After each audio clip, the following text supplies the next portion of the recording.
સુરતના અટલ આશ્રમમાં 50 વર્ષની ભવ્ય ઉજવણી થઈ રહી છે ત્યારે આવતીકાલે હનુમાન જયંતિ હોવાથી હનુમાનજી માટે 5100 કિલોનો લાડુ બનાવવામાં આવ્યો છે। સુરતના પાલ વિસ્તારમાં આવેલા અટલ આશ્રમમાં ત્રિવિધ કાર્યક્રમ આજથી શરૂ થઈ ગયા છે। તો અટલ આશ્રમમાં સંતોના સન્માનની સાથે આજે કાર્યક્રમને ખુલ્લો મૂકવામાં આવ્યો હતો।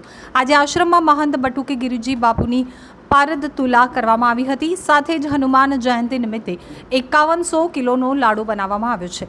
આશ્રમના 50 વર્ષની ઉજવણી આજથી શરૂ થઈ ગઈ છે। તો આજથી અટલ આશ્રમમાં શરૂ થયેલા વિવિધ કાર્યક્રમોને લઈ ઘણા દિવસોથી તડામાર તૈયારીઓ કરવામાં આવી રહી હતી। સમગ્ર કાર્યક્રમને લઈ અને Limca book world record, Asia book world record, India book world record, golden book world રેકોર્ડમાં સમગ્ર કાર્યક્રમને સ્થાન આપવામાં આવ્યું છે। સંતો મહંતોની હાજરીમાં આજે બટુકગીરી બાપુની પારદ તુલા યોજવામાં આવી હતી। તો આશ્રમના મહંત બટુકગીરી બાપુએ જણાવ્યું હતું કે આજથી 2 દિવસીય કાર્યક્રમની શરૂઆત થઈ છે। પારદ તુલા સૌ પ્રથમવાર થઈ છે। દર વર્ષની જેમ આ વર્ષે પણ લાડુ બનાવવામાં આવ્યો છે। તો હનુમાન દાદાના જન્મોત્સવને ઉજવવા બનાવેલા લાડુને ભંડારામાં ભાવિકોને પ્રસાદ તરીકે આપવામાં આવશે। ચાલો, હું સ્વામી વિશ્વેશ્વરાનંદ અમે આજે શ્રી અટલ ધામ આશ્રમમાં બટુકગીરી બાપુના 70મી સાલગીરી મહોત્સવ પર એમની પારદ તુલા થઈ છે અને આશ્રમને પણ 50 વર્ષ થયા છે। એ ઉપલક્ષમાં અહીંયા અમારા વિરક્ત સાધુ સમાજનો અહીંયા બહુ વિશાળ ભંડારો રાખવામાં આવ્યું છે અને બટુકગીરીની જે 70 વર્ષની યાત્રા છે એ યાત્રા લગભગ સફળ છે, કેમ કે એ વ્યક્તિએ સંઘર્ષ કરતાં 70 વર્ષ સુધી અહીંયા સુધી પહોંચ્યા છે। અમને દેખાય છે બટુકગીરી બાપુની ખૂબ મહેનત, તનતોડ મહેનત કરીને અહીંયા પહોંચ્યા છે। આજે અમને સાધુ સંતોને એક ગૌરવ છે કે બટુકગીરી બાપુ એક બહુ સારા મહાત્મા અને અહીંયા એમને જે વિશ્વનું પ્રસિદ્ધ પારસ શિવલિંગ સ્થાપિત કર્યું। સુરત માટે એક મોટું વિશાળ જે વિશ્વની અંદર તીર્થધામ ના હોય એવું સુરતને આંગણે તાપી કિનારે એમને સ્થાપિત કર્યું છે। એટલે બટુકગીરી બાપુને 70મી સાલગીરી ઉપર અમારી ખૂબ ખૂબ વધાઈ કે દીર્ઘાયુષ્ય એમને 100 વર્ષ પૂરા કરે અને બટુકગીરી બાપુ સ્વસ્થ અને સારા તંદુરસ્ત રહે, અમારી એવી। બાપુ, આપનો પરિચય? અટલ આશ્રમ પારદેશ્વર મહાદેવ મંચ શ્રી બટુકગીરીજી, સુરત। બાપુ, કયો કાર્યક્રમનું પૂર્ણ કરવામાં આવ્યો આજના? આજે અમારી પારદ તુલાનો કાર્યક્રમ પૂર્ણ થઈ રહ્યો છે, તેમજ અમારા તાપ્તી વ્રત સાધુ સમાજના સંતો મહંતોના સાનિધ્યમાં આ કાર્યક્રમ થયો છે।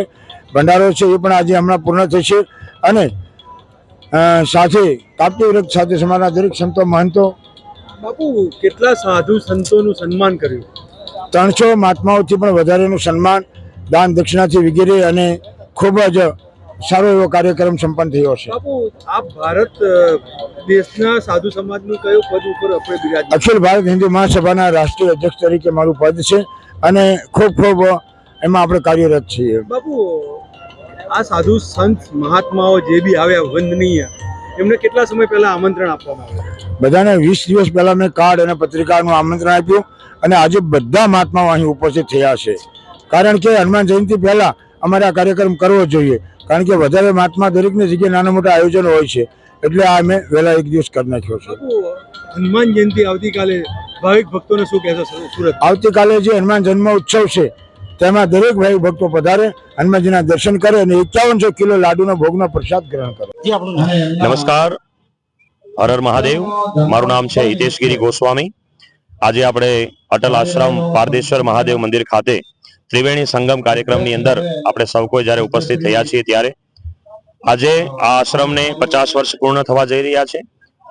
પૂજ્ય મહંત શ્રી બટુકગીરીજી મહારાજના 70 વર્ષ પૂર્ણ થવા જઈ રહ્યા છે અને સાથે 5100 કિલોનો મહાપ્રસાદ લાડુ આવતીકાલે હનુમાન જન્મોત્સવ નિમિત્તે જે પ્રસાદ સૌને ધરવાનો છે એ નિમિત્તે આજના કાર્યક્રમની અંદર વિશાળ સંખ્યાની અંદર જ્યારે સાધુ સંતોની ઉપસ્થિતિ છે। આજના કાર્યક્રમના અધ્યક્ષ મહોદય સ્વામી શ્રી અમરેશાનંદજી ગિરિજી મહારાજના સાનિધ્યમાં સુંદર મજાના આજના કાર્યક્રમમાં મહંત શ્રી બટુકગીરીજી મહારાજ અને તમામ સાધુ સંતોની વચ્ચે ઉપસ્થિતિમાં પૂજ્ય મહંત શ્રી બટુકગીરીજી મહારાજની પારદ તુલા કરવામાં આવી અને ગોલ્ડન બુક ઓફ વર્લ્ડ રેકોર્ડમાં જેમણે સ્થાન મેળવ્યું છે તમામે તમામ પત્રકાર મિત્રો અને પધારેલા તમામનું સ્વાગત અભિવાદન કરું છું। વિશેષ આ કાર્યક્રમની જે ઝાંખી છે એ તમામ દર્શકો સુધી પહોંચાડવા માટે પુનઃ મીડિયા કર્મીનો ખૂબ આભાર વ્યક્ત કરું છું. વંદે માતરમ, ભારત માતા કી જય, હર હર મહાદેવ.